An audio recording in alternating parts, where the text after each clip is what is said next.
హక్కులు ఇది ఏంటంటే అర్లీ మార్నింగ్ స్పీకర్స్ మీటింగ్ బాగోదు. మీరు కొంతవరకు క్వశ్చన్స్ అడగండి, మన ఆన్సర్స్ ఇస్తాను. లేకపోతే ఏంటి ఒక 1 hour 2 hours వచ్చి మనం మాట్లాడి వెళ్ళిపోతాను, మీ బ్రెయిన్లో ఎక్కదు. మన మెయిన్ పర్పస్ ఏంటంటే కన్జ్యూమర్ రైట్స్ అంటే ఏంటి, మనకి ఎలాంటి రైట్స్ ఉంటుంది. సపోజ్ ప్రాబ్లమ్స్ ఉంటే ఎవరికి కంప్లైంట్ చేయాలి, ఏ డిపార్ట్మెంట్ ఇన్వాల్వ్ అవుతుంది దీంట్లో, గవర్నమెంట్ ఇన్వాల్వ్మెంట్ ఎలా ఉంది, మాకు హక్ ఏ ఉంది, దానికి ఎలా కాపాడాలి. కన్జ్యూమర్ మనకి హక్ తెలిస్తే కదా మన దానికి ప్రొటెక్ట్ చేయడానికి ప్రయత్నం చేస్తాను. మనకి హక్కే తెలియనప్పుడు మన దానికి ప్రొటెక్ట్ ఎలా చేస్తాను, కేసు ఎలా ఫైల్ చేయాలి అంటే it is very wide subject. 3-4 days కూడా అక్కడ వెళ్ళి మానేస్తారు తప్ప you lost your money. First thing, కష్టపడి సంపాదన చేసి మనీ మీకు డబ్బు అక్కడ లాస్ అయ్యింది. Second thing, you lost your reputation, అక్కడ ఇన్సల్ట్ కూడా జరుగుతుంది.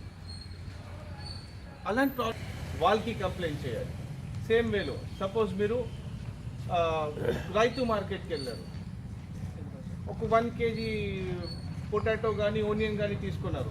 బట్ మీకు డౌట్ ఏంటంటే ఇది 1 kg లేదు, ఒక 100 grams తక్కువ ఉంది, ఒక 1/2 kg తక్కువ ఉంది. అప్పుడు ఎవరికి కంప్లైంట్ చేశారు. బట్ మనలాగా మళ్ళీ ఇంకొక 1000 మంది రోజు వాళ్ళతో సమాన్ తీసుకుంటారు కదా, అంటే వాళ్ళు నష్టపడి మళ్ళీ సేమ్ అక్కడ కూడా సేమ్ ప్రాబ్లం రావచ్చు.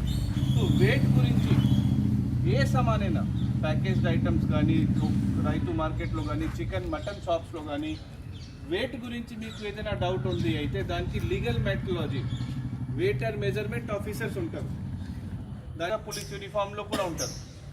సో వెయిట్ గురించి కానీ సామాన్లో ప్యాకెట్